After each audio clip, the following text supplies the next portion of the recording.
1 2 1 2. I go by the name of DJ What, and you're now listening to the original Jeek podcast. Let's go.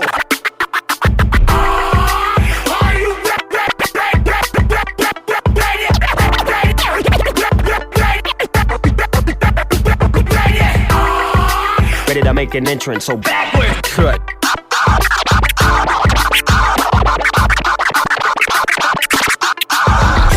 Come on, cut for me. Oh yeah. Whoa, slow down. Whoa, speed up. Fresh. Yeah, making me itch.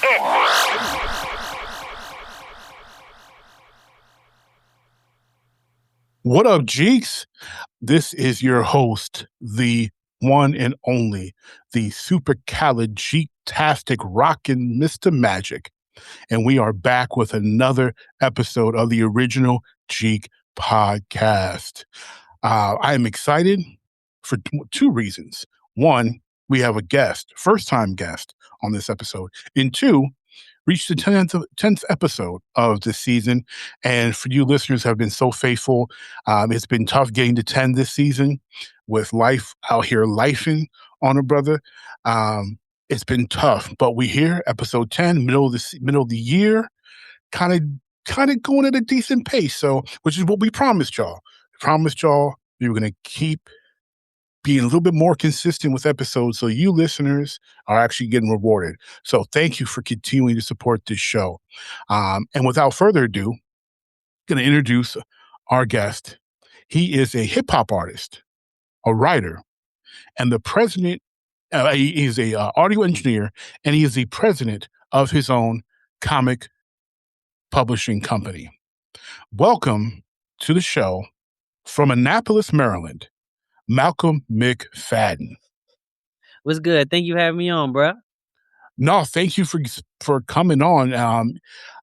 This one, I'm excited to have you because one, a lot of times I kind of go hunting for people I think will be a dope fit and a dope conversation.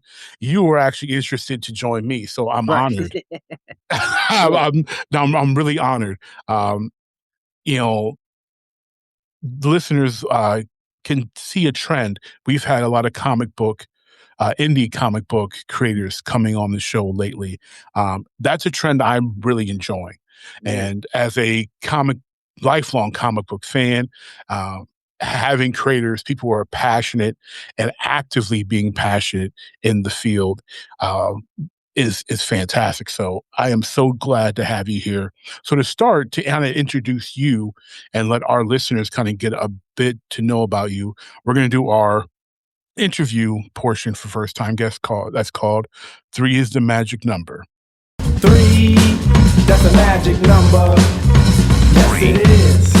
It's the magic number. Since we're going to talk about you and we're going to talk about your company, 615, you're going to actually get 6 questions, but 3 is going to be about you and 3 are going to be about 615. Oh, cool. I'm with it. That works for me. Cool. So to start, your personal fandoms that you shared when you signed in with our guest forum, they align with a lot of the fandoms that fall under our Jeek classification. You express a love for hoops, comics, pro wrestling, and Star Wars. Yeah. So from those fandoms, what is your favorite basketball team? Okay. Your favorite comic character, favorite pro wrestler, and favorite Star Wars movie? Okay, cool. What was the first one? Favorite basketball team? Basketball team. Oh, Celtics. Celtics all the way. Jaylen Brown was my guy, bro. I'm so mad. Jaylen Brown, literally, them players where you see a player and you're like, okay, they're not great right now, but they're going to be great. That was mine. Jaylen Brown was mine. The second we drafted him and like people were like, why did they draft him? I was like, yo, this dude's going to be nice. And he did. And now he's not on my team no more. So, but I still love Jaylen Brown. I'm going to still root for him. It's just not when he plays the Celtics. That's JB's nice. But I'm gonna go down a rabbit hole already. You are one. We definitely need to have you back, even on our sports analysis show for Analysis 101, because my co-host Greg, actually, he's from the Atlanta area. He actually coach Jaylen Brown Oh, for real? That's back in dope. the day when Jaylen was a young buck. Yeah, so he has he has time with JB. So Hey, yeah, he's very proud. He talks about JB a lot, he should and be proud. he He should be should proud. be. Absolutely should be proud. And the way they did him was dirty. And yes, for anyone wondering, Jaylen Brown probably is the smartest person in any room he steps in. And if you can't deal with it, that's on y'all. Facts. Yeah. All right. Your favorite comic, it could be it could be comic hero, could be comic title, just your favorite comic. Favorite comic would definitely be, if we're going characters, definitely Static. Static is a character, of course.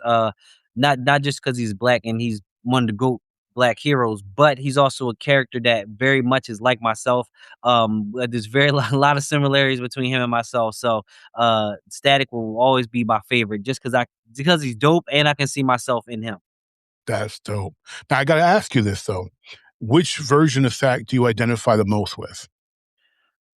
So, Is it TV Static or is it Milestone Comic X Hat Static? so it would be more so the newer Static. The newer Static, more so. Shows.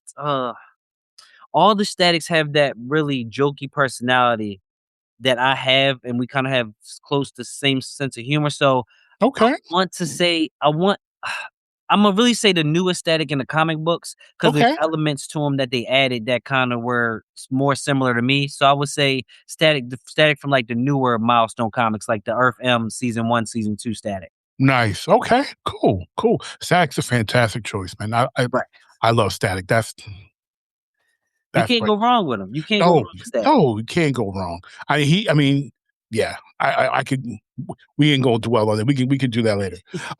Your favorite pro wrestler We going all time or right now? all time.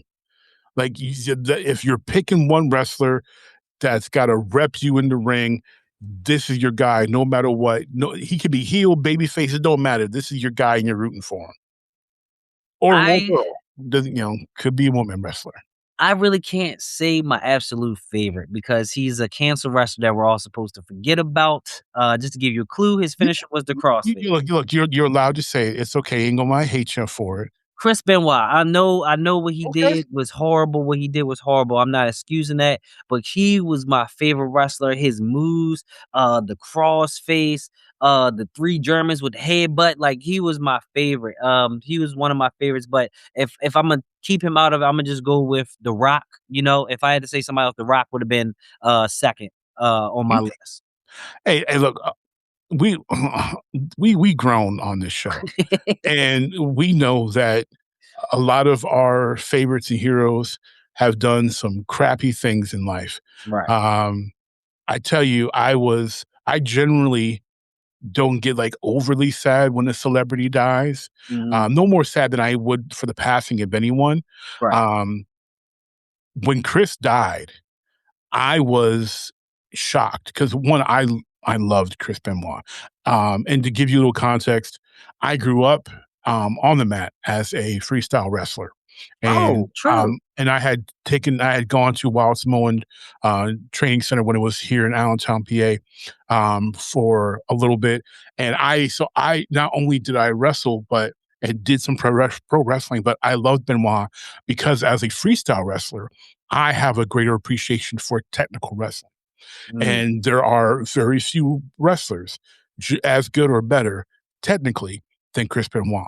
Fact. So being able to watch him in ECW, being only able to watch him in WCW, and then eventually WWF/E, he was special. He was a special talent. The end of his life, what happened is tragic. I don't think his, memory as a wrestler should be completely erased for that. Especially if, they continue to celebrate another certain person whose son killed somebody in a car wreck and they just, they let that person stick around in that person's memory. So they're selective when it comes to that. I'm not selective. I can be grown. I'm grown with it.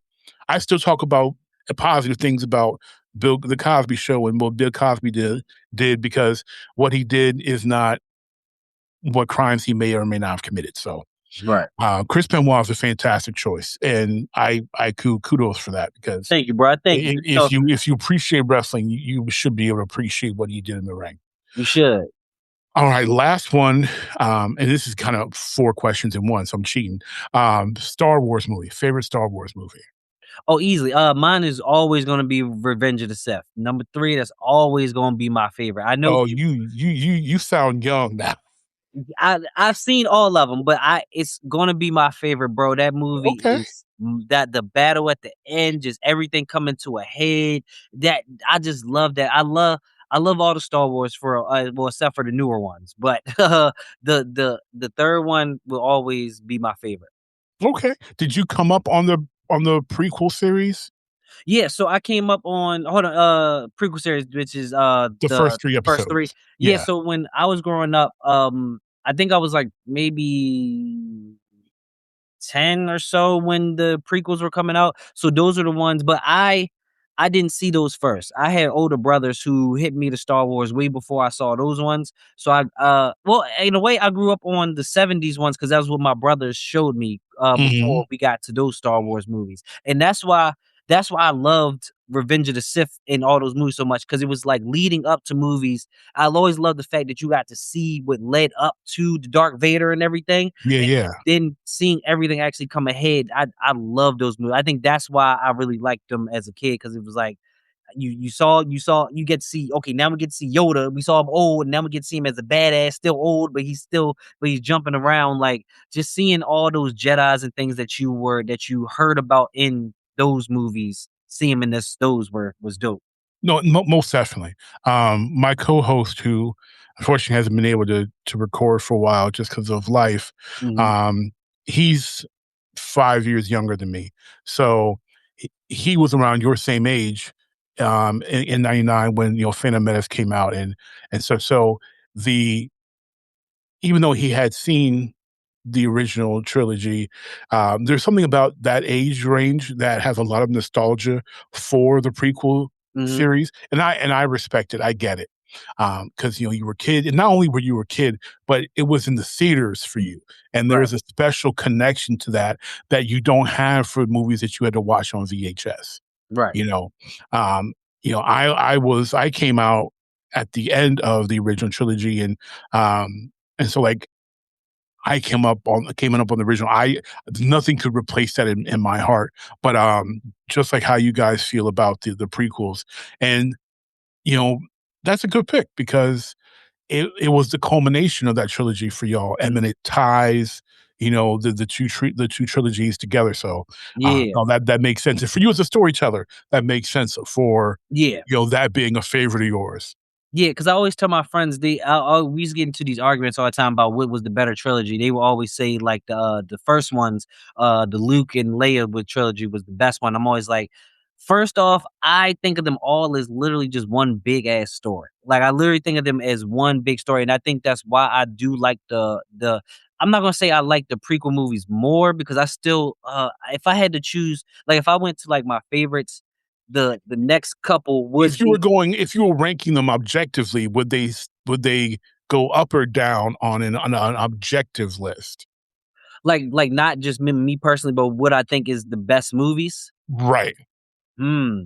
So I think Revenge of the Sith would still be up there, but the what do we call it? What do we call the older series? Like we call this one the prequel, and then we call this the older The original trilogy. the original trilogy. Okay, cool. Yeah. There we go. So I think the original trilogies, but those was really good. Like the second one, what is the Empire. second one? Empire I Strikes mean, Back. Empire is the best Star Wars movie. That yeah, so alright, so see, so when it comes to best Star Wars movie, it's between just what I think is the best is between that and Rogue One. Okay. Like Rogue One, I think is just an incredible movie. I think it's just a good movie. But Empire Strikes Back, the villain basically wins. Like that joint is And Empire set the world on fire. it did. It did. Well, I wasn't there, but it No, that no, they no, say wait, it was but like, I mean, I wasn't even there yet either, because I was barely there for episode 6, for Return of the Jedi. Mhm.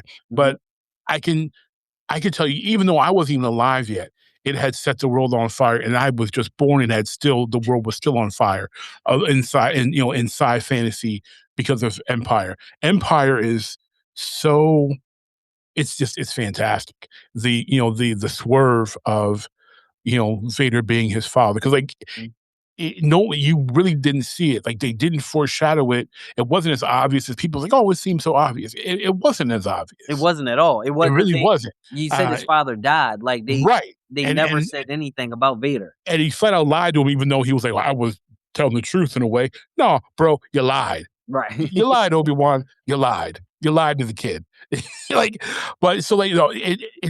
was, the introduction of Yoda,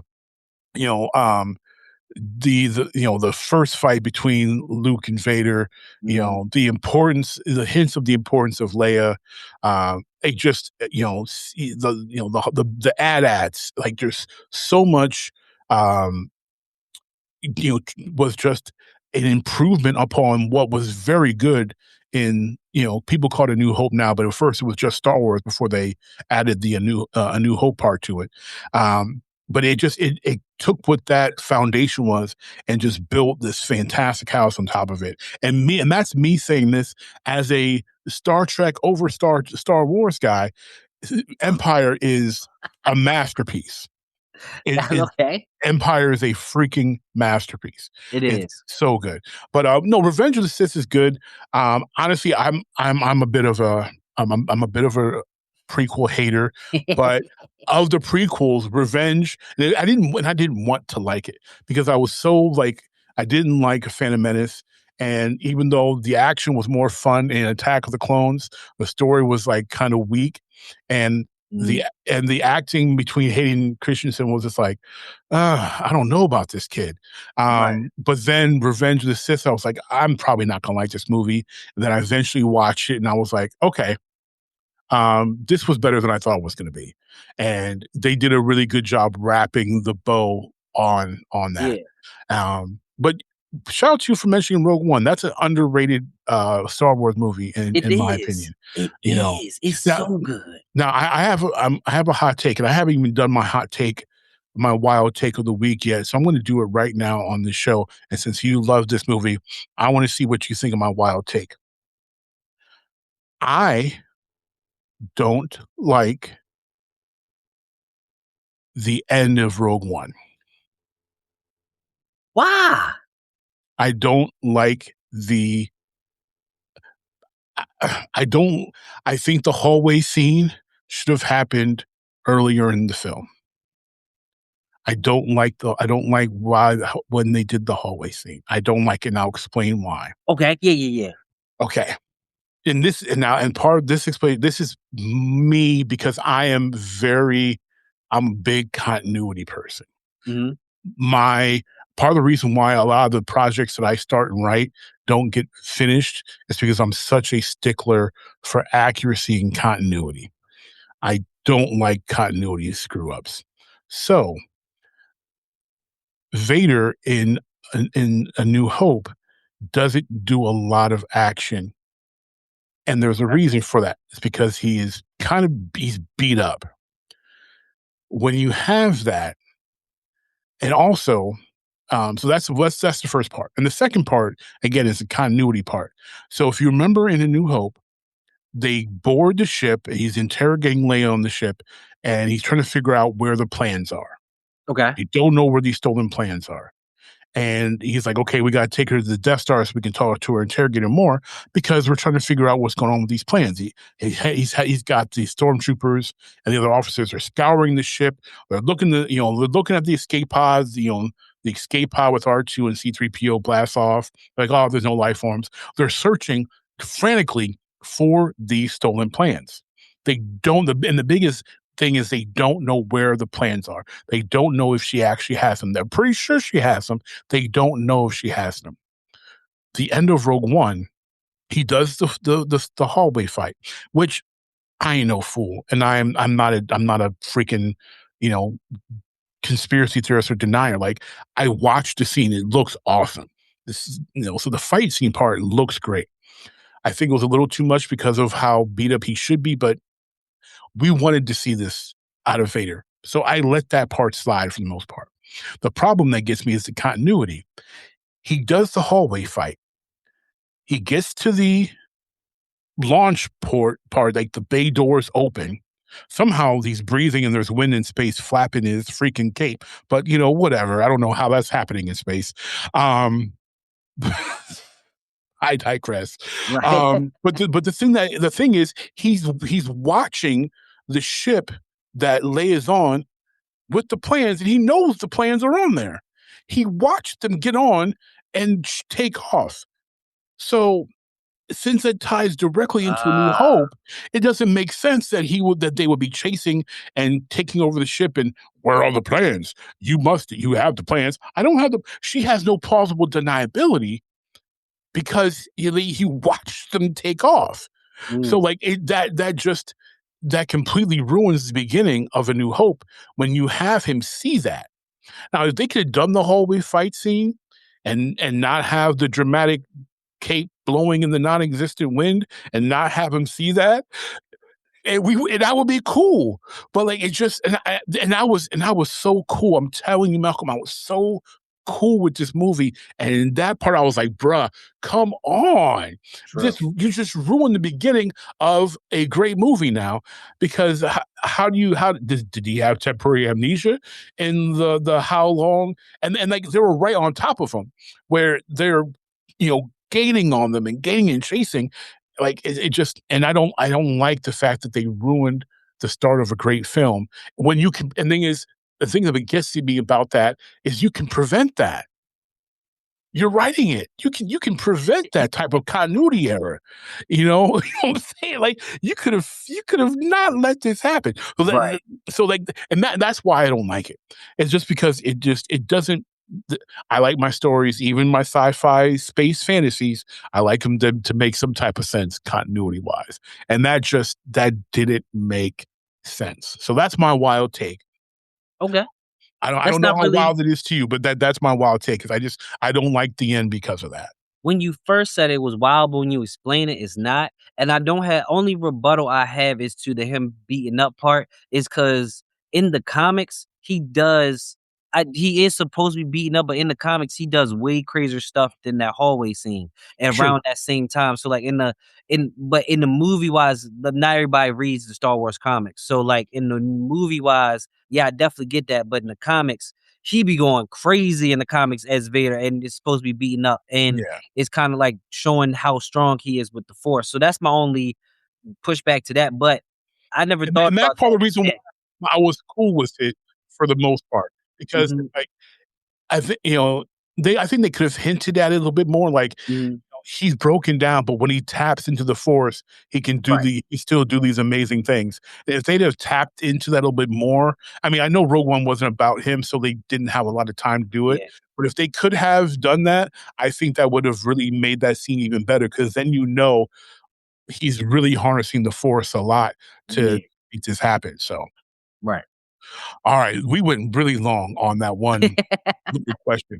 That was a good one, though. So, okay, next question now for you. So we just talked about some of your fandoms. How do your fandoms influence the way you create, the way you build worlds, characters, and conflicts within your comics? Oh, a lot, because my fandom inspires me. It's not just something that I'm like just like a fan of and I just indulge in. It really inspires me from a lot.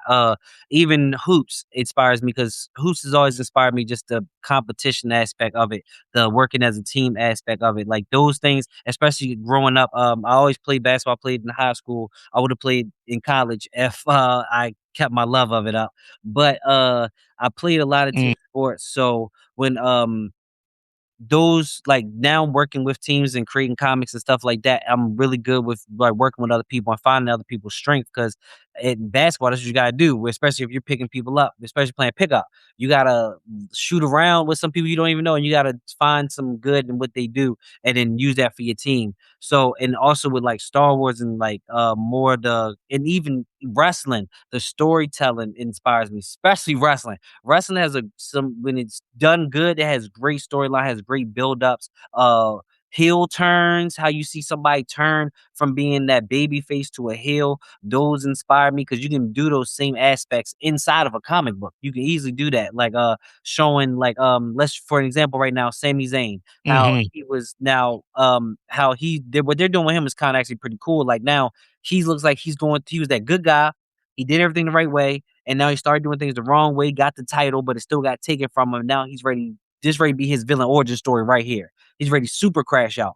Literally that same storyline you see happen in comics. So my fandom inspires me all the time just to tell stories, different stories, and just working with teams in that competitive aspect of like hoops and stuff like that. That's dope. Oh, that is awesome. I love it, especially the storytelling in pro wrestling. So such a great point. And honestly, some of the storytelling for me in sports is a big thing. True. I lament, and partially because I'm old, I lament on the fact that the NBA and even the NFL, they don't tell stories the way they used to. They don't build the stories up the way they used to when it was being a Celtics fan. And you weren't there for it, but the way they built the stories up between the Celtics and the Lakers during the 80s, Yeah. between the Celtics and the Pistons and the Lakers, the Pistons and the Bulls, the Sixers and the Celtics, the preamble before the big games, the way they would talk about the passion and the angst between these teams and fighting for that ultimate prize. They used to do a just fantastic job of telling those stories, and that's dope that you've applied that to your work. And to speak about what you just said, I Mhm. think the last time I remember, um, as a Celtics fan, the story of it, I think in back when 2008 when we won and 2010 we played the Lakers again, it was well even though we didn't play them in 2009 because injuries and stuff, but that whole run they were doing a great job of bigging up the Celtics and Lakers rivalry. Even the TV games during the seasons was live. Like they were so live. Mhm. And I remember I used to watch all of them. I got in so much trouble with my moms for yelling and stuff back in the day. But those games were they did a great job of telling the story and they had the history. Where sometimes now when we play the Lakers, sometimes now even though sometimes these are very good and spirited games that we have with the Lakers, they don't the same passion and story they don't put in behind even these regular season games. So I definitely get you on that. Absolutely. All right. Next question that's more on focus on you. Last one.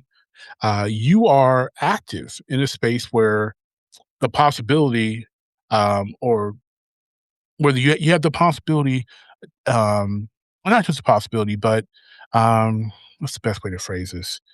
Uh, no, no, but the possibility or the opportunity, I should say, to directly touch the heart of blurred culture is right there, possible. It's at your fingertips. Mhm. What type of legacy do you want to leave within blurred culture? Oh, well, within blur culture, one type of legacy I want to leave is just representation and showing us. I want to show characters and storylines that center us that don't always have to do with like trauma and stuff like that. I want even though those stories are very much needed because our stories those are our stories still and they need to be told. But I want to let the people that are good at that and can do that. And I want to be on the side of where you can see yourself just as a cowboy in space or just as a superhero, just as somebody with powers. That's what I want my legacy to be where you can get that entertainment side of me where you can see yourself just being a powerful being because that's one things I always wanted. That's why we love people like Mace Windu back in the day. Like when he showed up, like it was just seeing us represented and just seeing us not always having to deal with what is done to us in a Right. way. So that's one things I hate. I hate that a lot of some of the storylines, things that is done to us. I want to leave it where you can have it's just us. It's We're, we're, literally we're, just us. we're just us and we're just thriving. Like, Yes. yes. Best example of that, Boomerang. Oh, the movie? Yes.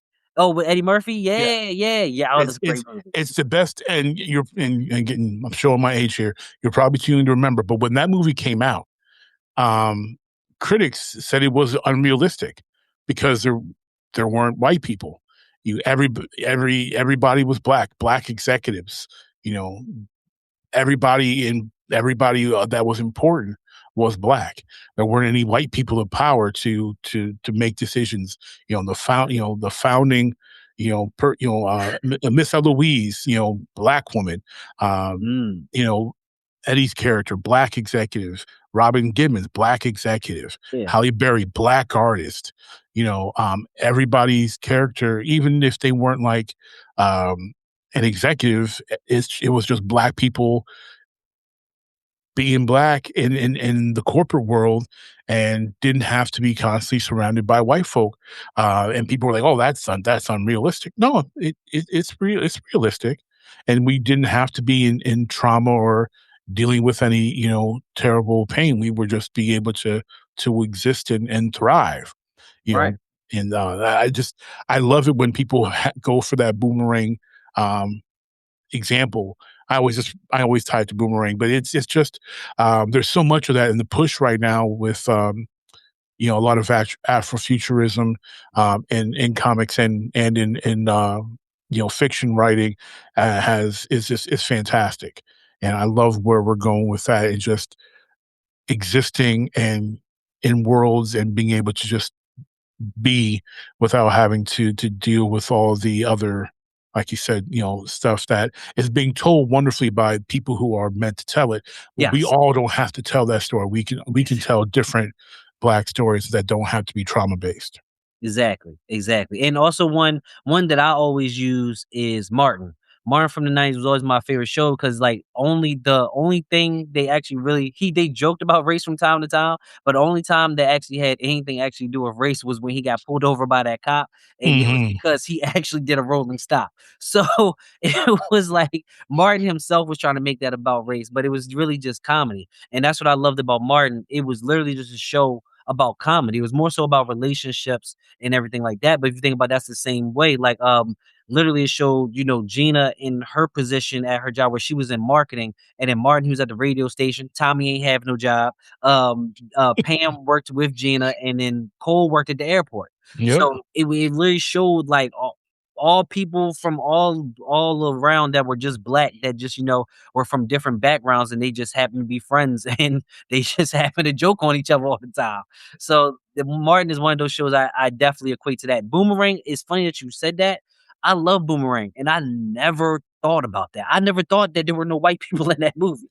There's like one white guy, and that's in like the restaurant scene, where Grace Jones is trying to get him to smash. And she's like, "I know someone who's gay. You're not gay. He is gay." And it's like the one white dude in the movie is like, I'm really not." Like I think that's the only one in the entire film is the white guy that she says is gay. But like, no, like, and you know what? It's funny is that because I was a kid when that movie came out, and it did not dawn on me either until watching Eddie talk about the heat that he got about it on Arsenio, and people saying, executives and people in Hollywood, people saying it wasn't realistic, and I was like, you know what? I don't remember. Yeah, there were no white people, and I didn't. It didn't strike me. I'm subconsciously probably noticed, but it wasn't to like where this is like not feasible or off. Like, oh my God, how can it be? How can this be real life? Like, Right. no, it's and yeah, like I don't know. I mean, maybe there were some people. I don't know any brothers or sisters that watched that and were like, "Oh, that's just not realistic." Right. You know, it, now if depending upon the field, I could say, okay, if it's a field that they've kept us out of, okay, that is make you say that's a stretch of the imagination. But Mhm. I mean, we're talking about beauty and marketing, like Right. you know, and especially at a time where, in the early 90s where there's such a strong push, that we were doing such a strong push for our own beauty products and stuff like it wasn't some unfathomable thing, and it wasn't set in like 1955 where it'd been like, Exactly. where it'd been like, okay, well, like, but even then, like I think Madam C.J. Walker did it way back then, so like it's not like it was some unconceivable thing, like. Exactly. But so no, it's that's those you gave a great example of Martin too, like that's awesome. All right, reverting to our three questions around 615. Mhm. So in the research I did, because I like to do my homework, I'm meticulous that way. I found a quote that you had said, and rephrase and just paraphrasing it, that you said that 615 isn't just a comic brand; it's a vision, discipline, and purpose working together. And that in 2018, 2019 is when things kind of um, when you decided to start like taking action. So what was or were if there were a couple, the inciting event that moved you from dream to dream in action? Okay. The exciting event, the event that made it all happen. Yes. Um, in Really, it's accumulation of a lot of things. It was a lot of me at the time being very mad at the representation in comics, Hmm. and so mad at just like the heroes that I wanted to read just weren't really getting shine and stuff like that. And then also it was me seeing other creators like myself now. Well, but at the time I wasn't a creator, but seeing other creators like write their stories and put their ideas out there. And I think that was more so later at around the time, but I also had these stories in my head, and the representation part kind of made me really start writing them down, and then the seeing other people do it made me actually want to actually take it serious and start making comics and making these ideas that I wrote down come to life. So it was a lot, but it really was a lot of not seeing myself represented in how I want it in comics. Nice. Okay. Cool. Cool. So as you start building and you worked on the vision of 615, how did you determine what stories and characters would be like the starting points for your creations? Because like I know in my creative process, I have all these types of ideas, and half the time I don't know where to begin. So, um, you know, how did you just determine what your focal starting points were going to be? So, that's actually a very good question because it changed. It changed. I knew I had this one story. The story, The Legacy, is one of my stories that's out right now, actually. The Legacy was going to be that was the first story that I really started writing and really working towards and did a lot for it, put a lot of myself into. So that was going to be my jumping point. Hmm. And I always had this universe that I wanted that story was going to be inside. And then so I had the whole universe, so I had all these characters, but the start point was gonna be The Legacy, but things happened to where, I had problems with an artist and things like that, and to where other projects kinda happened before that, Hmm. and actually is kinda thank to God and the universe for all that because it kinda worked out better this way, but, the Legacy was supposed to be because it had a lot of me, and it was supposed to be the one that kinda started everything, and then that became Avor Lee, and then that Okay. one, it and especially that just kinda it fit, just like ladies first type of feel, her story has a lot to do with the bigger universe and everything. So it that really fit more so than what I had planned. And I'm actually very happy because what has happened now is a much better plan than what I had. But yeah, it was really I was trying to make this one story the focal point because it was my favorite. But that was kind of the thinking of that, and then it kind of expanded to the whole universe that I have now. Okay, cool. I'm glad. Hey, that's what the creative process is for. And Right. sometimes what we're most excited about doesn't need to be always the first thing we jump on. Right. All right. Last question then. Um, Looking ahead, what goals do you have over, let's say, the next 5 years for 615? So big goals. I've been actually thinking about that a lot. Go. I've been. I'm historically a very impulsive person. Um, Okay. I'm also not super organized unless it comes to like my creative stuff, like with hip hop, making beats and writing songs. I was always organized, and the same organization has come over to comics. So one thing. like when it comes to creative things, but when it comes to like planning things out, like business side and promotion side, I'm not always the most best planner. But I Mhm. did last year. I told myself I'm going, like the comic book stuff was really working. I was like, I can't let this fall to the wayside because I'm just horrible at planning. So I really started planning out things last year. I planned out this whole year and everything's going good. Knock on wood. But yeah, so I planned out sort of the next 5 years. I want to finish out some of these story arcs that have started and trying to get them into comic book shops. I've seen a lot of that. If you have a full complete story arc, it's easier to get in the comic book shops and stuff like that. So as these in the next 5 years, this year one of my stories, their first arc is completing, and then next year another one, the first story arc will be completed. So in the next 5 years, most of my story arcs, I'm hoping by the end of this 5 years, most of these story arcs, the first story arc will be completed. And I'm Mhm. hoping to get those into comic shops and just across America or wherever I can get them, so more people can reach them. Awesome, man. That's dope. Well, I definitely hope to be able to be a part of and watch that ride, man. That's exciting. Yeah, thank you, bro. No, absolutely. All right, listeners, thank you for going here with us while we introduced you to 615 and to Malcolm's fandoms. And three is the magic number. We are going to shift to our main topic. But if you want to share your types of fandoms, what you're working on, what you're playing, watching, and creating, which is a segment we do a lot on this show, we would love to hear about it. Pull up in one of our communities. We have a Discord, we have a Facebook group. Links are in the show notes. We would love to interact with you there. All right, so now it's on to the main event. Ladies and gentlemen, welcome to the main event. So the main event, our primary topic, is it's going to be bigger than it was originally supposed to be. I did not make a topic very clear when I put it on our guest forum.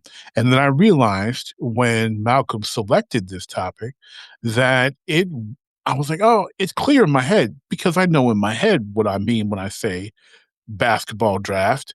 Uh, but it could be a roster of basketball movies.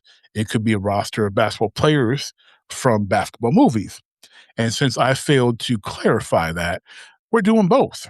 Damn. So I have prepared a draft board. And if I decide to really edit video like for this, I'll maybe even put the draft board on the video. But Malcolm has a draft board and he can see it, and that's what's important. Yep. So we are going to first do a draft, traditional one pick draft of basketball movies. We're going to do a roster of 5. We're doing And movies first. We're going to do movies first. Bet. And then we're going to draft a team of a basketball team of players from basketball movies, a starting 5, 1 sub, and a coach. Okay. And there's a caveat. Well, I'll get into the caveat when we do the players, but we're going to start with the movies. So since you are the guest, and my mama did, and my daddy did raise me with some semblance of manners, I'm going to let you have first pick. So of the 25 movies on this draft board, what is your first pick? Easy. Favorite favorite basketball movie, He Got Game. Picking that. He Got Game is first off the board for Malcolm. Yes, taking He Got Game with the first pick. Okay. Why He Got Game? I'm not knocking the pick, just in particular. That's my joint. That's my it's been one of my favorite basketball my favorite basketball movies for I watched it when I shouldn't have been watching it for a while. But Ray Allen was one of my favorite players back in the day. I'm talking Milwaukee and Supersonics Ray Allen. Okay, so you remember young Ray. Okay. Oh, I remember young Ray. When he came to the Celtics, I was excited.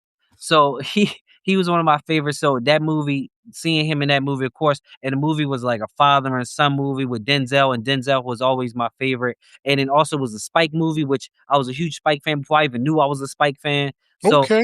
yeah, that movie's been with me for a long time. That's a great choice. He Got Game is fantastic choice. Great soundtrack too. For those who don't know, really good, really dope soundtrack. A lot of Public Enemy on that soundtrack. All right, so He Got Game goes. So I'm gonna take that off my draft board, and let's see, what does that leave me with?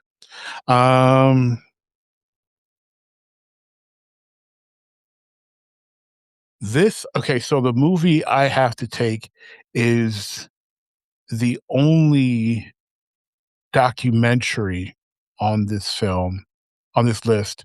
It is one of my favorite basketball movies. Partially being a Midwesterner, I related a lot to the focal points of these films, and it really showed how hard it is to make it Oh, I know what you're ready. as a basketball player. And despite how good both these players were, the people don't like, we talk about it ad nauseum on Finalysis 101, and I played college ball. My co-host Greg played college ball. People do not understand. The average person does not fathom how much better pro athletes are than you are, and how hard it is to get to that point, and the work you have to put in to get to that point. So my pick, I think the best basketball documentary that is out there, and that's why it's on this list, and that is Hoop Dreams. Great, bro. That movie, I remember watching those back in the day when as wanting to go to the NBA. Those that watching that, it was the one kid. It was a dark skin kid. I think it was a light skin kid. I can't remember So their that's okay. names. Arthur Agee is the dark Yes, skin one you're thinking about, and William Gates is the light skin one. yes. The man, and then seeing them like trying to. That was such a before its time type of documentary too. Like just seeing them trying to make it to the league, and it didn't one had a hurt knee or something like that, right? Gates kept blowing his knee. Yes. Yes, man, and that And they were saying he was going to be the next Isaiah Thomas. Like the yeah, hype behind him was massive. yeah, and it was a heartbreaking documentary too. But it was also inspiring too, just to see how hard they were working to try to get to the league. It was heartbreaking and inspired at the same time. I need to go. I haven't watched that joint in some years. I need to go back and watch that again. You saying that was heartbreaking and inspiring at the same time is the perfect description. I used to sit in my basement watching that movie and would dribble and work on my handle at the same time. Yes. Yes. I would be in front of the TV working on my handle because they inspired me. Because you would see Arthur out on the court hooping. They showed William out there. He would watch a Bulls game or a Pistons game. Because Isaiah was the man. They would Mhm. go out in the court, work on the move, and so I saw them doing that, and I was like, oh, that's what I'm gonna go out there and work on the move. My parents. Yeah, I'm a Michigan, I'm a Detroit cat, I'm a big Piston fan. So my parents had taped the '89 finals. They had taped the the 90 finals and the '89 East Conference finals and the '90 Conference finals. So I had all these tapes of the Pistons, and I would watch the tapes, and I would watch Zeke, and I would watch Joe, and I would work on their dribble moves in the basement in front of the TV, and then I would go to the court and try to do the moves and emulate the moves, and because that's what I saw them, even though they're both like 4 or 5 years older than me, but that's what I saw them doing, and so I was like, if this got them there, I need to do that same thing. Exactly. And I think they still have their own podcast, but shout out to Arthur Agee and William Gates. But they had a podcast. I know they did. I don't know if it's still going, but they have Oh, I gotta podcast. find that. I gotta Yeah, find. I'll find it. 'Cause I'd seen some clips from it. But shout out to them because they inspired millions of basketball players and really let their lives be examples of, what not to do, what to do, and just let their lives and their heartbreaks and really be inspirational for us. So shout out to them. Cool. That's a good pick. All right, next is your second pick. Ugh.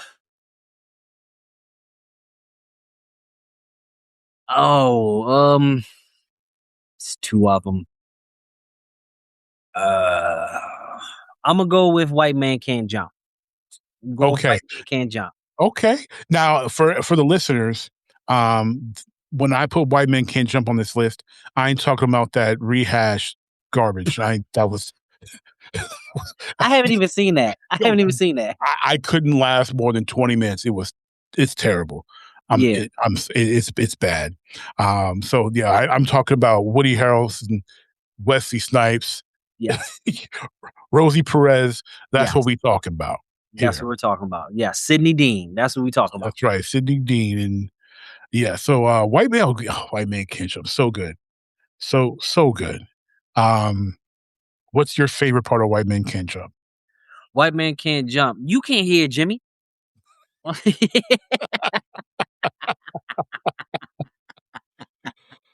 That is my favorite part. He was so serious. Like, no. You can't hear Jimmy. You cannot hear Jimmy. That is one of my favorite parts of that. It had nothing to do with basketball, but it's good. Oh no, Wesley did his thing in that movie, man. He did. And he looked one thing about basketball movies. Me and my brother-in-law talked about this all the time. One thing about basketball movies is the people actually looking like they can play. They can play, yes. And Wesley looked like he actually was playing. Like, I don't know if he was, but he still looked like he could hoop. See, Wesley didn't convince me. Okay, so there's some scenes where Wesley looked like, because Wesley is such a athletic freak of nature. Like, people don't understand how ungodly athletic Wesley Snipes is, especially in his prime as a young man in his 30s then. Multiple time, martial artist, karate champion, like just the athleticism. He oozes athleticism. But there were certain scenes where you could tell he really couldn't handle the rock. The one where there was one scene where he has like slow motion and the ball kind of like going from him. They did some slow mo stuff to make him look better. And I'm trying to remember, they hired. I'm trying to remember which NBA player they hired as a consultant. I know Marcus Johnson is in the film, but I don't recall if it was him that they hired to consult and work on their games. I want to say it was somebody different though, but they hired an NBA legend to consult and work with him and Woody Harrelson on their moves. They wanted them to look like they could actually hoop. They said Woody was actually the better player. No, he looked like it.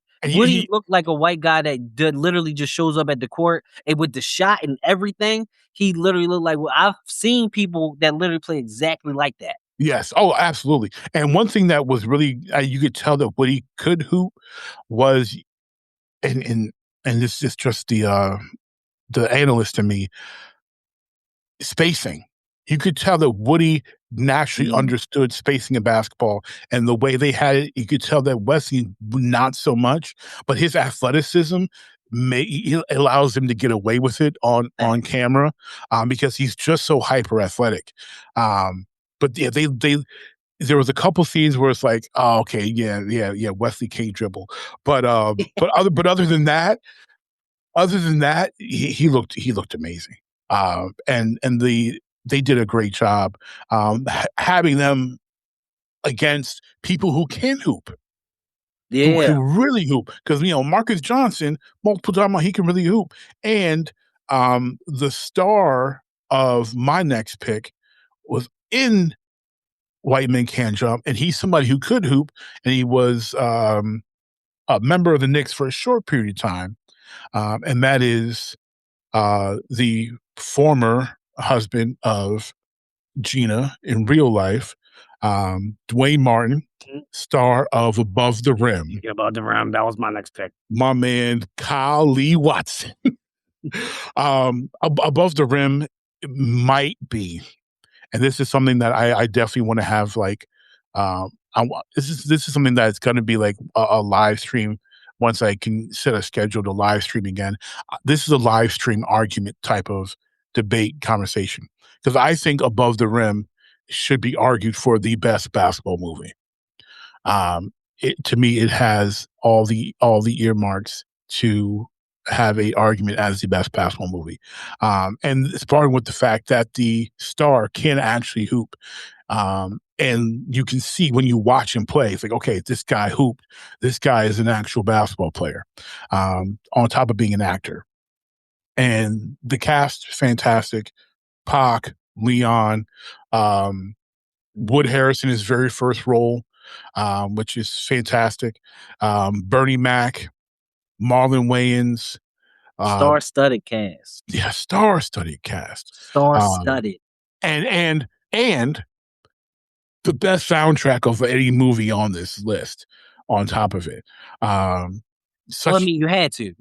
Tupac was in the film. You couldn't have had a bad soundtrack with Tupac in the film. Right. And what's hilarious is this movie that, even though they never explicitly say it, it's clearly supposed to be in New York, and the shootout is clearly, tournament champions at the Rucker. But the soundtrack is all West Coast. It's Pac, it's Snoop, it's Lady of Rage. It is the most West Coast soundtrack all about this East Coast basketball movie, but it worked. It fit. It didn't fit necessarily, but it still but it did fit.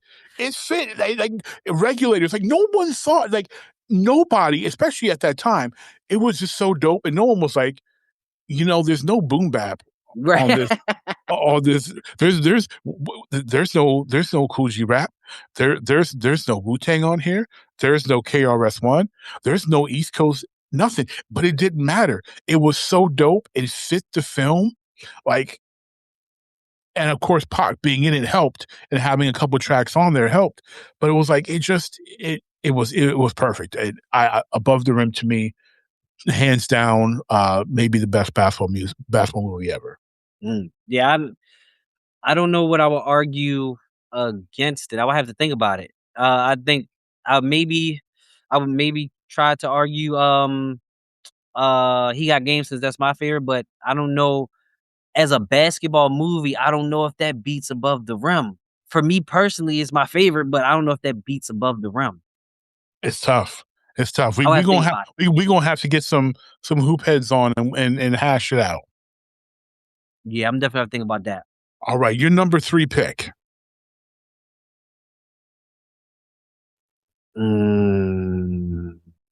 See, you can see, folks, he is looking intently at this list. Okay, got it.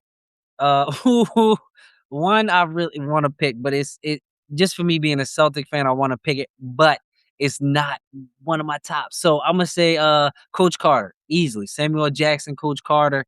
And it's probably the most hilarious basketball movie, because he literally just wanted them kids to just get like a C. Just to get everybody just get a C. Ain't asking much. Go to class, get a C. Class. Yeah, go to class, get a C. Yeah, no. That's it. You had to attend class, put a couple answers down, and you would get a C. That's all he wanted. The hardest things about him was practice. Like, that was like the real ask. Yeah, and they weren't complaining about that. They weren't complaining about the freaking military drill level practices he was running. Bro, he had them doing hundreds of suicides. No, that's wild. You are kind of at the cusp where they started to really phase out crazy hard practices. I was talking recently to a guy about the wrestling club that I was a part of in the early 90s, and I described the workouts that we had to do, the 100 push-ups, the 100 sit-ups, the 50 pull-ups, or if you couldn't pull up, you had to hang for 5 minutes, the half-mile run up a hill and down. And that was before we actually started wrestling. And he looked at me and he was like, yeah. And he looked at me and he goes, how old were you when you did this? And I was like, 10. He's like, yeah, you know that's against the law now. I said, I know. He's like, you're not allowed to do that. And then after we wrestled for an hour, we had to do 50 more push-ups, 50 more sit-ups, and 25 more pull-ups before we could go home. Yeah. Bro, that sounds so. In high school, my coach, he before it wasn't even the season. Before the season started, when tryouts happened, it was running. It was running. He was literally thinning out the people, like thinning out the people, because half the people that would quit. Like, people was literally throwing up. And then when we got to the season, it was still just running. And then we had the hottest gym in our county. Like, we played in all the gyms. All of them had nice air conditioning, nice AC. Our gym was just hot. And then so our coaches just had us used to run, because we were called the Running Panthers. That was our thing. Outrunning teams was just where we hung our hat on. So, like, the suicides, the down and backs, the 2 suicides under 60 seconds, and if everybody don't make it, y'all got to do it. Got to do it again. Like, bro, like, you would literally be ready to fight people, be like, no, bro, you got to start finishing these joints on time, because we all can't just keep doing this. But it was like, yeah, I had it too. I had it having to do the suicide, and then everyone's got to hit the free throw, or we got to do it again. Oh my God! And then it'd always be like the next to last person would miss their free throw, and it's like, oh my God, I will kill you if you don't make this free throw. Yo, they may have been torturing us, bro. they torched us a little bit. I won't keep it above. They torched us a bit. Some of it was wild out there, but it made us stronger. We ain't die. It made us stronger. And it's different. Like when people went too hard in football, I was like, you're outside. It's summertime. It's August. We're in patio. Like, this is different. Inside it's a little different. Mm-hmm. All right, so you get Coach Carter. That's a great pick. That's a great movie. Great movie. That is a really good movie. Yeah, I admit I was late to the Coach Carter party, but it's a really good movie. I think I saw. Did I see that in theaters? It was little. I may have saw that in theaters when it came out. Maybe not. I don't know. I know. I definitely saw it like on. I saw it like it wasn't streaming, but I saw it. I borrowed someone's DVD. Someone's like, "You got to watch this," and I was like, "Okay, I'll check it." I love Sam, Yeah. And also, I forget his name, Rob something. He was in. This isn't my pick, but he was in Finding Forrester, which is on this list. He was in that, and then he was in Coach Carter. So I was like, I like him. Let me see how he does in this movie. My number 3 pick. I'm gonna do this for my white friends, for our white listeners. This one is for y'all. And it's a fantastic basketball movie. And rest in peace, Gene Hackman. I gotta go Hoosiers. Hoosiers, okay. Hoosiers. It's such a great film, even though Hollywood being Hollywood, racialized the ending a lot. But it's such a great movie based off of a real story. Great performance by Gene Hackman, and just it's got good basketball. I don't know how much you know about Hoosiers, but the team. It looks familiar. I think I've seen it, but I don't remember it. I would encourage you to watch Hoosiers. It is a excellent movie and an excellent basketball movie. Hoosiers has been considered by most for a very long time to be the quintessential basketball movie. I think it's been overtaken, but not by much. It's almost like a requisite if you're a hooper to have seen the movie. Yeah, I think because back in the day, I just used to watch basketball movies just cause. So that could be, I could have very well seen this and don't remember. Well, it sounds like you deserve a rewatch. I encourage you to rewatch. I want to hear what you think about it. We're gonna have to recap. I want to hear what you think about Hoosiers because it's good. Okay, I definitely gonna rewatch. All right, your number 4. Okay. Got Coach Carter. Glory Road is good. Now remember, you being a Celtic fan, Celtic pride is still out there. I know, but it's a good movie, but it's not. There's a couple It's not more up. that I It's would not. pick. I agree. I agree. But it is there for the homer pick is there. Okay, I gotta look this one movie up to make sure it's the one I'm thinking about. But this is gonna be my Okay. pick if it is. Okay, Sunset Park. Yes, Okay. yes, Sunset Park. Okay. yeah. This joint. Oh yeah, this was my joint back in the day. With the one with the yo from what's the joint? What's the group? The hip hop group back in the day. Oh, Onyx. Onyx, yeah. Yeah, Yeah. hell yeah. This was my joint. And then what's the guy? Butler. Yeah. Yeah. And a very young Terrence Howard in this movie. Yeah, very, very, very young. Yeah, yeah. Sunset Park. This was my Sunset joint. Park is dope. Yeah, Yeah, I'm going with that. it's a dope film. Okay, Sunset Park. Where am I gonna go next? Okay, this isn't gonna be a popular pick, but I gotta go. I gotta go for it because it's my list. And also, even though movie wise, like if this was an objective list, I wouldn't pick it. But this is not an objective list. I feel like I know what you're gonna pick. Yeah. So I'm picking this film because of three things. One, this city needs basketball and it doesn't have it. Two, the legendary player and actually legendary players that are in the movie deserve the credit. And four, it's got an interesting name, and that is the fish that saved Pittsburgh. That is it's from the 70s, so it's way before your time. But it stars Dr. J. Oh, I definitely Um, haven't seen this. A movie star Dr. J. Dr. J is Moses Guthrie. It has also Meadowlark Lemon from Globetrotter Legends in the film. It's essentially about a basketball team that's not that good, but they changed their luck around and they changed their name to the Pittsburgh Pisces, which after the astrological sign, and that's how it's the fish that saved Pittsburgh. It's a fun movie. It's not great cinema, but it's fun, and it's Dr. J, and Dr. J is just so cool, and his full Afro 70s glory. So I love it. It's very campy. It's very 70s, which is part of the reason why I love it. So the fish that saved Pittsburgh is my number 4 pick. Okay. Yeah, I might check that one out too. Yeah, I've never seen that. I think you can watch it on Tubi right now, if I'm not mistaken. Yeah, Tubi got everything. All right, we are down to the final picks.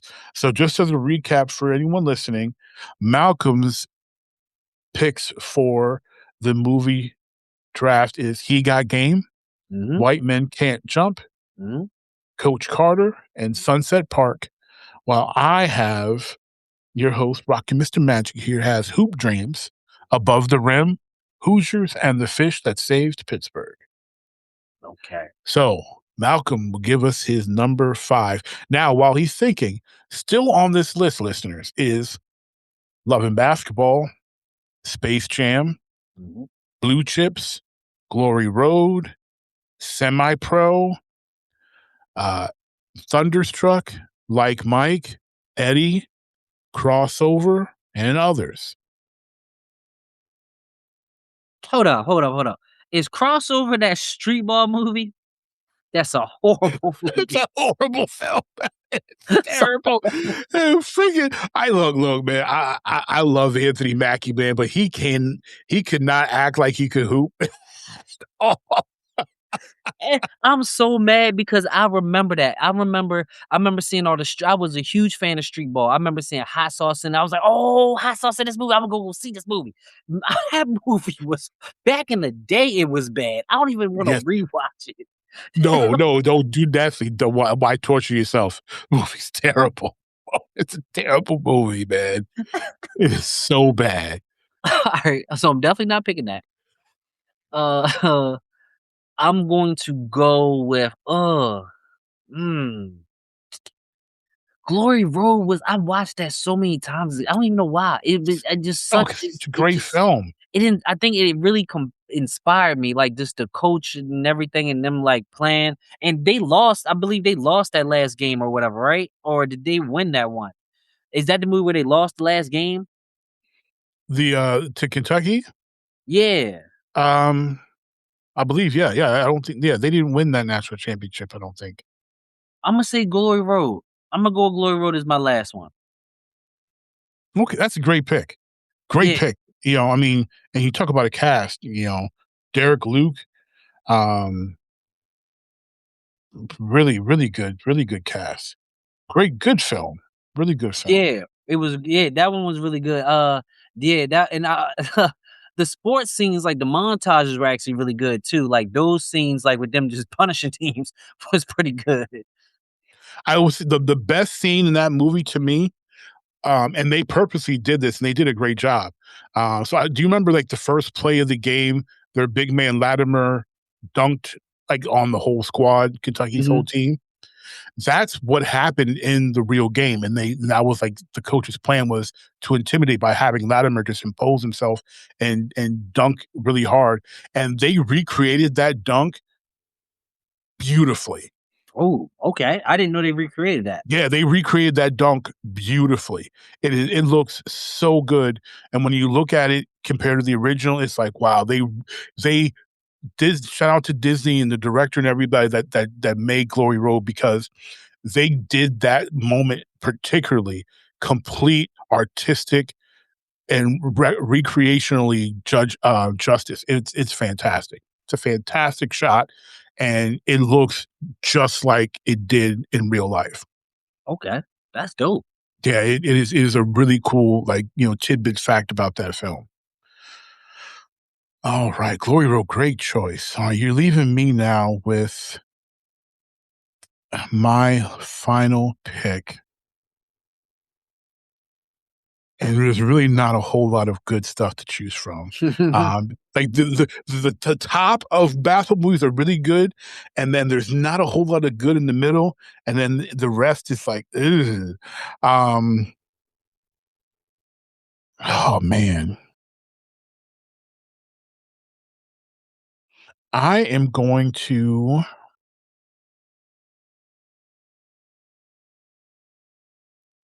what? This is going to surprise some people, but I am not going to pick Space Jam. I so I'm stuck. I'm stuck between fun and good basketball storytelling. That's where I'm stuck on, because one of these movies I've rewatched a bunch because it's just a fun movie, and the basketball is good because it's NBA players. But the other is a cautionary tale and has some good drama. And I think I'm going with the good drama and the cautionary tale over the fun. So the fun would be my honorable mention. So I am going, and we're not doing those. So I'm making my selection. My internal buzzer went off. I was going to have a timer for this too, but I am going with Blue Chips. Hey. Blue Chips. I got to go with Blue Chips. Nick Nolte did a great job playing a college coach. You had real players. You had Shaq in that, Penny Hardaway, Calbert Chaney, Bobby Hurley, other, real coach. I think Coach Pitino makes an appearance in this film. And it's just the importance of it, exposing the real stuff that we talk about now, because and stuff we don't have to worry about now with NIL, but point shaving scandals, and how dirty recruiting in college sports was, especially at that time. So Blue Chips is my fifth and final pick. That's a good pick. Yeah, you could have gone with crossover. Because Wayne Brady plays a great villain in that movie. Hold up, Wayne. Don't, man. Wayne Brady's the villain. Wayne Brady's the villain of that movie. Yes. And then Flex Anderson and Flex plays the prodigy player, and Flex is an athletic dude, so that's cool. And then the secondary villain is Hot Sauce's character. Yeah. It's a trash movie. It's filled with a bunch of baby mama drama. And Brady people, was Wayne Brady is the main villain. Yes, it's so bad. That movie's terrible. If you listen to this show and you've never seen Crossover, make sure you do not see Crossover unless you've lost a bet. Unless you like torturing yourself. If you love bad movies, then please, by all means, watch it. If Yes. you really love bad movies, but if you don't like I like bad movies. I like roasting bad movies. I like watching them and talking about them because sometimes they're enjoyable. Because a bad movie can be a lot of fun, but Crossover is not one of those bad movies that's a lot of fun. It's just a bad, cringy movie. It's not. The basketball's bad. It's just bad. It's just, I don't recommend watching. But if you want to torture yourself, listener, by all means, watch Crossover. I'm sure it's out there somewhere. I just ask you, do not blame me. Should you choose to watch Crossover, I did not recommend it. I am putting that now as a disclaimer. Rocky Mr. Magic of the original Jeek podcast, speaking on behalf of all Jeeks out there, do not watch Crossover unless you desire to have your heart hurt if you love basketball. Right. That's what I'm going to end it on that. But Jeeks, I want some feedback from y'all on this episode. I want to see in the comments who has the better list. Is it Malcolm or is it your boy Magic? And I think we've got some really good lists to compare. That'll be very interesting. I would love to see what people say. That's very interesting. Yeah, we want to see because these are some good lists. All right. So we are going to jump into, because we are already an hour and 15 minutes into this very fun episode. We're going to jump into our drafting a team of players from movies. Again, we're doing a starting five, a substitute, and a coach. And the caveat I mentioned previously is that the players on the draft board that I provided Malcolm are from movies, but because I like to have some continuity and kind of realism, none of the players are players from high school basketball movies. So no one from Hoosiers, no one from Sunset Park, nobody. Actually, you know what? I lied.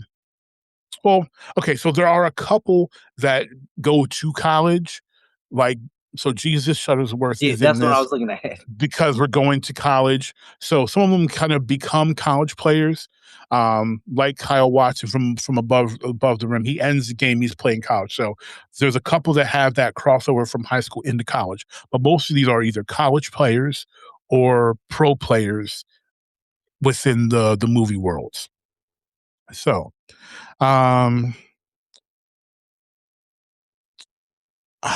guess I will let my guest go first. You sure? Again. I went first last time. That's true. All right. You know what? I'll go first. I'll go first on this draft. All right. So we have a list of guards and forwards. I tried to be specific and do point guards, shooting guards, but unfortunately, when it comes down to centers, there's not a whole lot of options. Yeah, there's not. They ain't focusing on centers in these movies, as I realized. So, okay, so I'm going to go first then, and because of the lack of centers, I have to make the smart choice as a basketball aficionado that I consider myself to be. I got to go with, at center, I got to go with Neon Badeau from Blue Chips. I got to go with Shaq's character. He's That's too not big. fair. I gotta go with Neon, man. Raw, unbridled power. And he actually, his character had a good work ethic, good head on his shoulder. Gotta go with Neon, man. That's literally not fair at all. Hey, I was gonna let you go first. You encouraged me to go first, so I wasn't gonna pick Neon anyway, but that's not fair, no. All right, who you going with here, Malcolm? Your first pick. All right. Since you got some size, gosh, all the size. Pretty much the only size, yeah. There's a guy that's not Shaq tall, but there's a guy that's a little bit of size, but I don't think he's a good enough player to put up against Shaq. Let's go with I'm gonna go with some skill, and I'm gonna go with my favorite player on this list. We're gonna go with Jesus Shuttlesworth.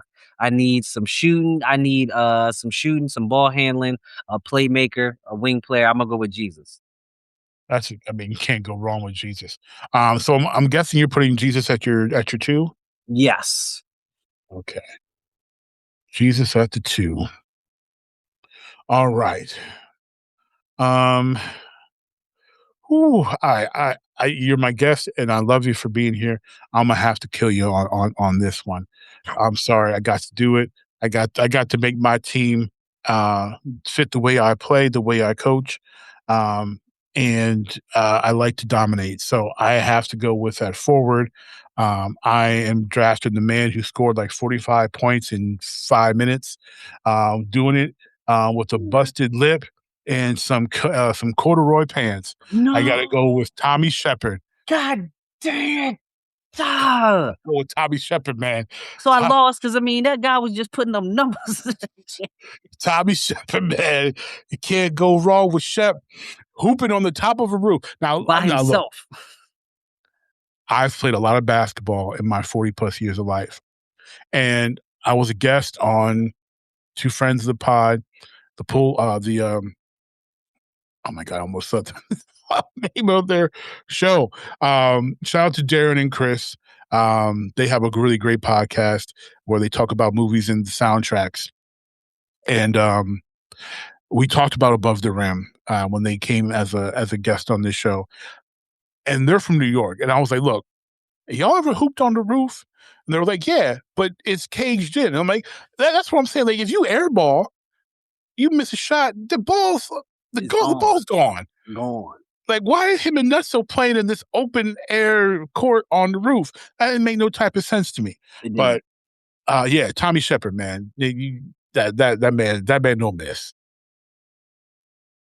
That's wild. That's wild. Oh, so my second pick. I don't got no size. I'm mad you got Jeek Shuttlesworth as a center. Well, there's such a lack of size, man. I was like, bro, where am I gonna find some size? Like, there's like no. Wow, I need to write a movie. I'm writing a movie right now. Anybody wants to work on with me, because I'm all about collaboration. Let's make a basketball movie about the big man. We're gonna call it Center of Attention. He's gonna be tall. He's gonna be shy. Basketball is going to help him get out from under his shell. He's also going to be intelligent. And we're going to make a movie about a center, because centers don't get enough love. So if you want to work with me on Center of Attention, let's do it. I'm with that. But dang, I'm going to have to go with, since you're getting all the size, I'm going to get some skill players. I want to say Sidney Dean, but he not passing the rock to nobody. Nah, Sidney be taking that shot. I'm going to go with Above the Rim. Since you got Above the Rim play, I'm going to go with Kyle from Above the Rim. That's going to be my point guard. My point guard. Okay. That's going to be my point guard. That's a great choice. It's hard to go wrong with Kyle Lee Watson, man. Yes. He's got flair. He's a bit of a ball hog too, though. Yes, he is, but I think he's going to pass more than Sidney Dean is. But he's a New York City point guard. Do you expect him to pass the ball? From time to time. He ain't passing the New York guard. They ain't passing the rock unless they know. Stephon Marbury used to pass from time to time. Unless they know. If they don't trust you, they ain't passing you the ball. That's Mark Jackson, that's Starbury, that's Rod Strickland, that is any New York, that's Jamal Tinsley, that's any NYC point guard. But I like Kenny that. Smith, they ain't giving you the rock if they don't trust you with it. I like that. And I think that's how it should be. Jesus. Yes. He's going to trust Jesus. Oh, yeah, we trust in Jesus. Absolutely. That's a dope backcourt. I'm going to give you that's a dope backcourt. That would be fine, bro. In real life, that would be tough. That's a dope backcourt, man. My front court looks nice, but your backcourt is. I gotta get something. Your backcourt's nice, man. All right, my third pick. Wow.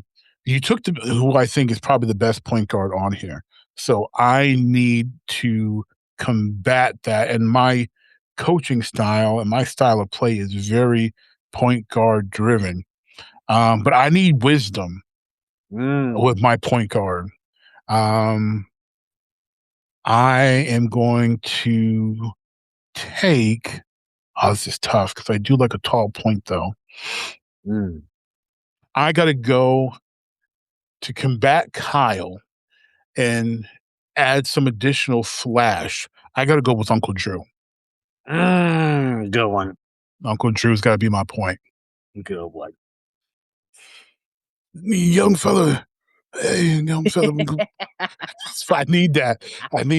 Young fella, see what we're going to do here is Tommy going to shoot that rock. And if he happened to miss and Tommy don't miss, Neon going to get that rebound. Yeah. All I got to do is just skip up the court and get the ball in position. I don't even got to shoot. Watch this, young blood. Backspin pass. Neon with the dunk. Yeah, Uncle Drew's going to make that happen for me. Yeah. All right, your number 3 pick. You've got a great on the perimeter right now, though. But there's no real size. Nothing I can actually pick that goes with Shaq. Only person I can think is Jackie Moon because Will Ferrell's huge. You go with Jackie Moon at the forward? You gonna make him your power? He gonna have to be my center. Okay, we're putting Jackie Moon at the center. Okay. Yeah, I'm gonna go with Jackie Moon. I'm gonna need a little. He don't got enough size. We're gonna go with Jackie Moon at the center. Okay. He could just be a body down there. Okay, yeah, and maybe you'll make somebody laugh. That could help. I'm hoping he'll distract Shaq. Yeah, that could work. That could be a strategy. Okay, I've got a good point. I've got my sniper small forward. I need someone to attack the rack.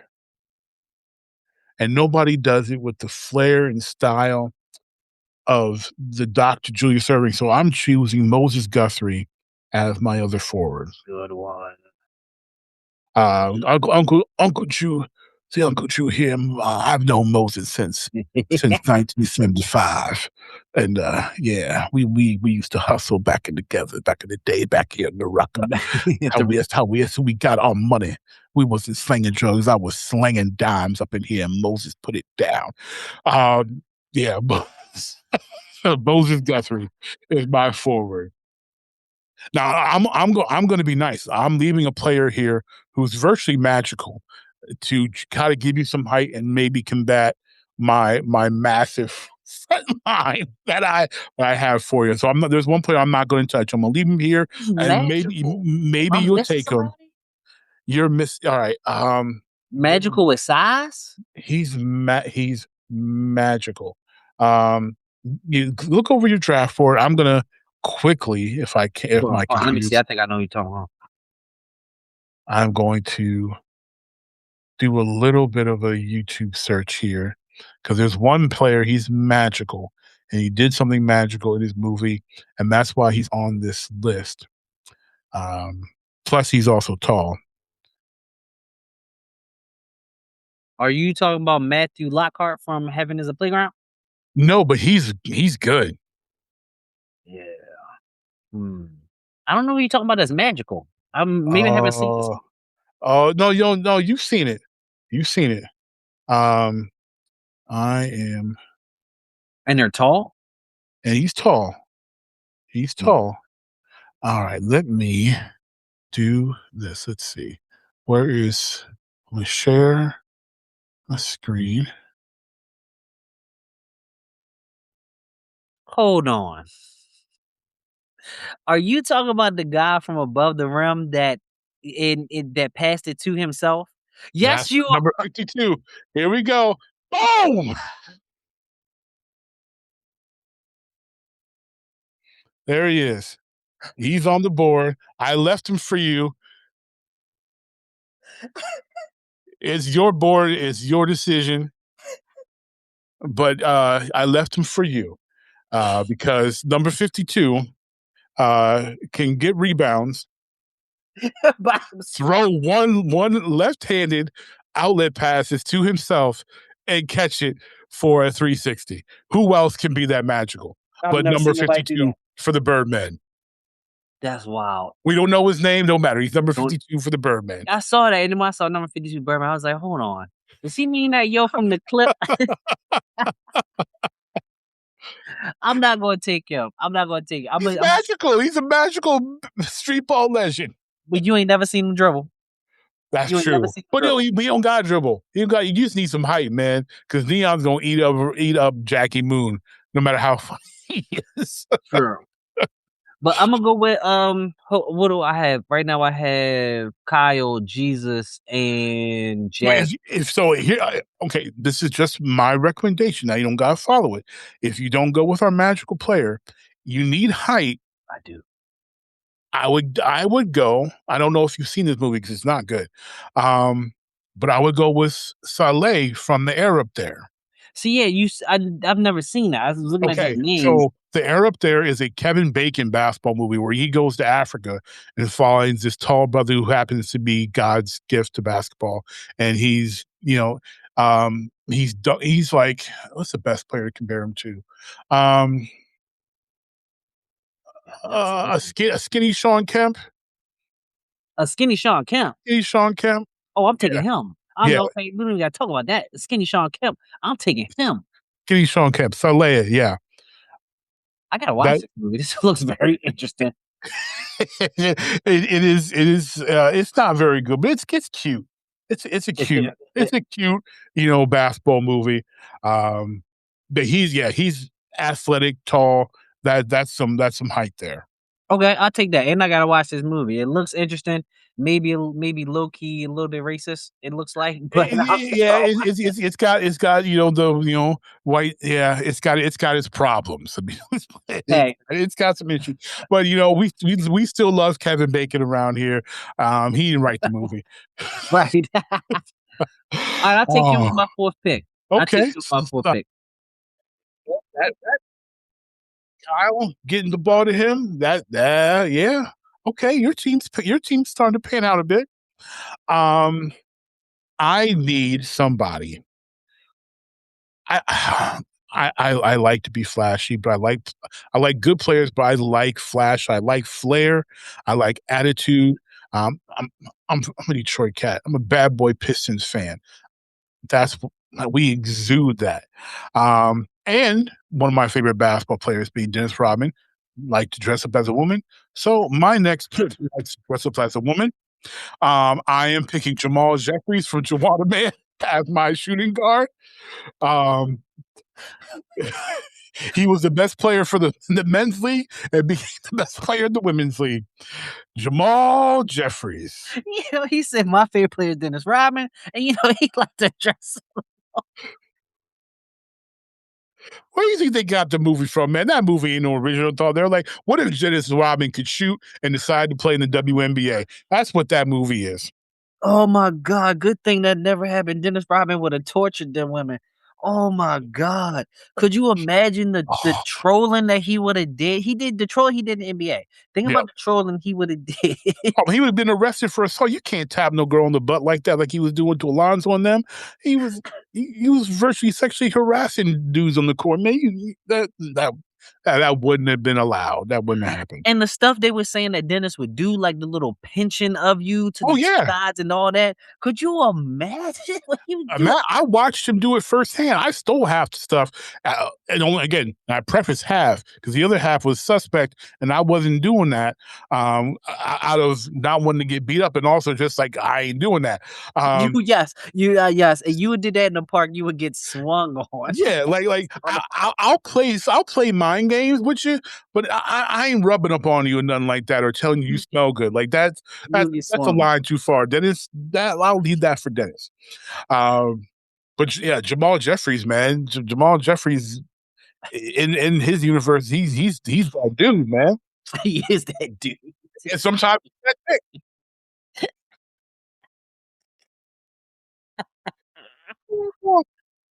All right. Yo, that's hilarious. Yo, okay. That's That's why we have fun on this show. This show's about having fun, man. that was a good one. I appreciate it. I appreciate it. Oh, that's He hilarious. wasn't on my original board either. I wasn't thinking about him, but I was like, you know what? He fits here. He does. He fits the squad. Or she. Or she. Whichever one. That's hilarious. And if Jamal Jeffries falls out, subbing in Joanna Man. Don't she look like, so she must be Jamal's cousin. Don't worry about that. That would be like when Mankind got eliminated from the Royal Rumble and came back. As Cactus Jack, yep. And then came back as Mick Foley, and then came back as Dude Love. I loved that. That was great. That was a great time in the Rumble. Love it. I like that. That's hilarious. So hold on, your full team is what? You got So right now I got Uncle Drew, point. Jamal Jeffries, Tommy Shepard, Moses Guthrie, and Neon Bado. That's wild. You have Kyle Lee Watson, It's not bad. Jesus Shuttlesworth, Yeah. Jackie Moon, Saleh, and we're waiting on your number 5 pick. So I need somebody solid. Probably You do. forward type position. Even though Jesus can probably play guard and forward. Now you still have Sidney Dean.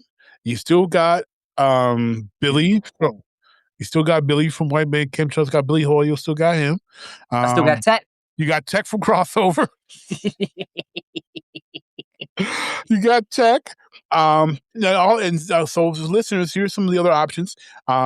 We got Quincy McCall from Love and Basketball. I had to put Love and Basketball in there. No, not picking him. I would pick. Hold on. Actually, forget him and give me Sanaa Lathan's character. There we go. I should have put her. Yeah, instead of him because he couldn't hoop. No, he couldn't hoop. I love Omar Epps. That man, he looked like a convincing track star in Higher Learning. He looked like a convincing running back in the program. That man got on the basketball court, and I was like, he looked like a convincing baseball player in Major League too. But that man got on the basketball court and loving basketball. And I was like, bro, you can't hoop. He's the one me and my brother-in-law always point to when we say basketball movies should look like him and the Michael Jordan biopic that was horrible. Those two are the ones we always talk about. Yeah, so take off Quincy and give me Monica McCall. Monica, that's right. Okay. Yo, do you want her on your starting or do you want her on your bench? Okay, I'll take it back. Put her on my bench. Let me actually I'll do an actual because No, the bench is a pick. So you can put Monica. You drafting Monica. Monica's on your squad. Yeah, so I guess you go. For you. Yeah, you go. I'll pick her from my bench. That's Monica's. She is better. Sanaa Lathan IRL looks like she can hoop. Is better.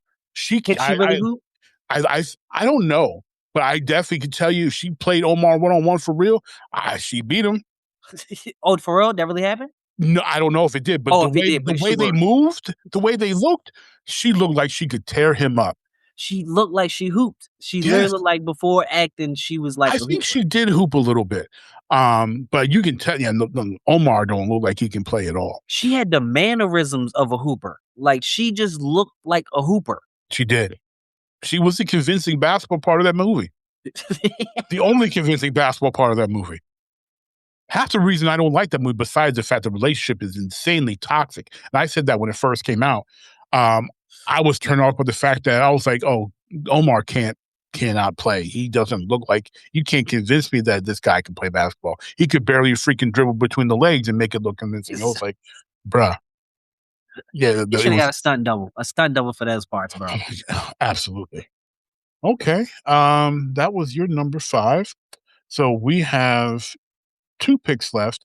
I need to fill my bench and my coach, and you need another forward and a coach, or someone who can play guard, forward, and a coach. I am going to go coach here. So coaches we've got Coach Carter from Coach Carter, Coach Pete Bell from Blue Chips, Coach Norman Dale from Hoosiers, Eddie from Eddie, and Jackie Moon from Semi-Pro. So you kind of got a coach on the floor, which is I got to play a coach. now here's the thing, because my team is really overpowering yours right now. If I were you, technically you have a player coach. I would move Jackie to my coach and free up another draft spot for another player. But that's just me. That's just me if I was you. I'm just saying. I am going to go with who I think is the best coach overall, and that's got to be Coach Norman Dale from Hoosiers. Okay. Good coach. That's a good one. Okay. Back to me again, right? Back to you. So because I would move Jackie Moon to my player coach, but that's you. That's you. I have a coach in mind. So I think Okay. for this one, I'm gonna go with Billy Hole. I'm gonna go with Billy Hole. He gives me shooting. I know he can shoot. He can also has good core vision, and he just want to win. He just want to win. So and even if he bets on himself to lose, if you make him mad enough, he's gonna win. So I'm gonna choose Eventually. Yeah. Yeah. So He's like just gonna lose his girl in the process. Exactly. He picks winning over his girl. I'm picking Billy. Okay. That Billy Hoyle is a great choice. Okay. So you got Kyle, Jesus. You got shooting. I got shooting. Jesus and Billy, you've got some shooting there. Okay. And Monica. All right. My last pick is going to be my bench player. I need a versatile bench player. Somebody that I can I know who I'm going with. Oh man, this is too easy. Too easy. So my bench player is going to be able to play guard and forward. He's got guard skills. He's got forward height at 6'7". He already has a rapport with my center because not only did they play together IRL, but they played together in the movie. I am going with Butch McRae, portrayed by one Anthony Penny Hardaway from Blue Chips. How you gonna get Shaq and Penny? That's cheap. Hey, you have plenty of chances to get him. Butch McRae, baby. He's going to round out my squad. Okay. So I just got a coach left? You just got a coach left. Unless you want to move Jackie down to coach and pick another player. Nope, because I see how this is going. I'm picking a coach and he's not even on this list. Oh, okay. I'll take it. I'll allow an outside coach draft. I don't think you're going to like this one. Okay, well, I'm here for it. Okay, I'm picking Birdie from Above the Rim. Because I don't think I'm going to win, and I know what he's going to do when we lose. No, see what you should have done is you should have put Jackie as your coach and drafted Motal. I was actually going to put Motal on here. But I thought number 52 being magical would have worked out a little better. Because Birdie told Motal to put the work in. He didn't want to do it himself. True. See? He didn't want to get his hands dirty. See, I need that coach with that dog in him. And I think he has all the dog in it. Yeah, but see, I got his kryptonite. I got his brother. His brother made him flip out, kicking chairs. He did. He made him lose it. Okay, well, I think I'm losing. So Birdie's gonna make your team look hard though. Yeah, and then he's gonna tell everybody if we don't win, he's gonna shoot everybody. So we might win. And y'all gonna be dripped out. Y'all gonna look good.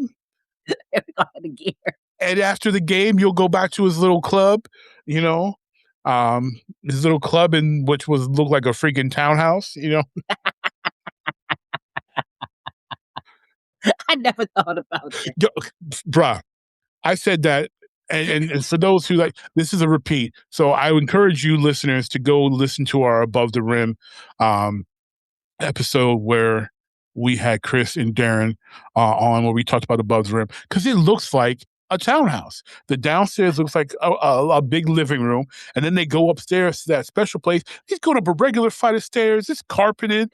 Ain't no club. It's somebody's house, man. I never thought about that. That is hilarious. I do security in nightclub. That ain't no club. That is somebody's house that he had house up there just waiting for people. And it had a it was somebody's house, man. And I remember seeing that and I'm just like, and I'm a kid when this comes out. I mean, 92. I'm like 11 years old. And I'm just like, that ain't no nightclub. That ain't no club. That's a house.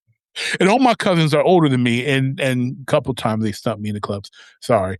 But yo, I was like, okay, yep, that's the nightclub. Okay, yep. We are pausing our we are just going with the deniabilities. Okay, yep, we're suspending disbelief. Yep, this is a nightclub. Sure, tell me that. Okay.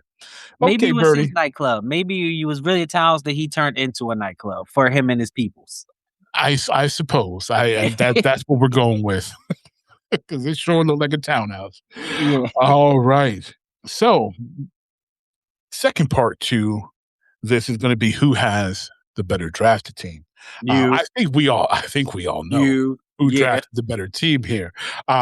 But I would like you listeners to weigh in on whether Kyle Watson, Jesus Shuttleworth, Billy Hoyle, Saleh, Jackie Moon, Monica McCall, and Coach Birdie can defeat Uncle Drew, Jamal, Joanna Man Jeffries, Tommy Shepard, Moses Guthrie, Neon Bedell, Butch McCrae, and Coach Norman Dale. Yeah, I'm losing. Hold on. Analytically, I may win, though. No, the analytics can't save you. Spacing can't save you. I'm getting dusted. I'm getting dusted. These new NBA soft refs and rules and 15-step gather steps can't save you. It's a wrap. Your team's getting trash. I'm sorry. Yeah, I'm getting punched. They get mollywopped out here. But the important thing is we had fun, and I think our movie draft is going to be a lot closer than these players. Yes, for sure. Yes, for sure. All right, all listeners, we have hit almost 2 hours, so we are going to transition to the end of this episode. Before we end, I want to first thank Brother Malcolm for coming, for wanting to be on this show.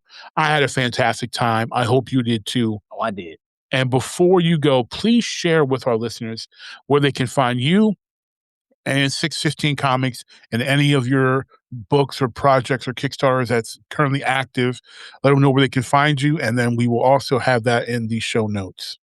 Cool. It's real easy to find me if you just look up 615 Comics, 6 spelled out, the 6 and the 15 spelled out like normal, not numbers. 615comics.com, or you can look me up on Instagram.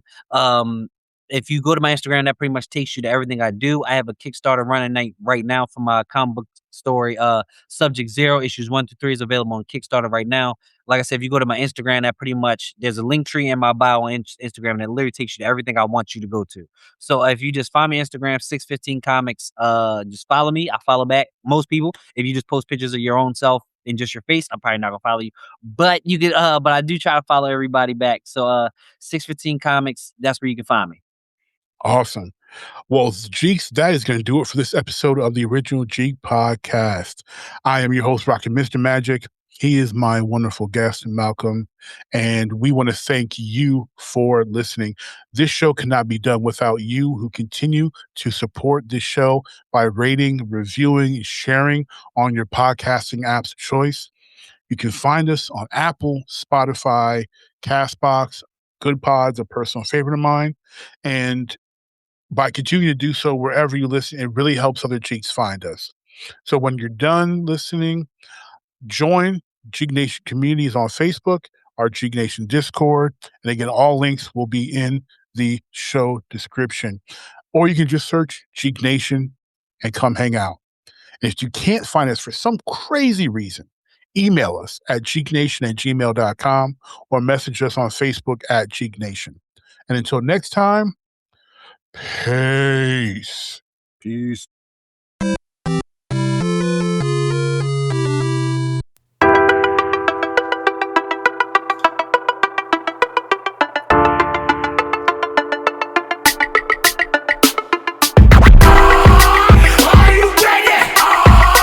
ready to make an entrance, so backward cut. Come on, clap for me. Oh, yeah. Whoa, slow down. Whoa, speed up.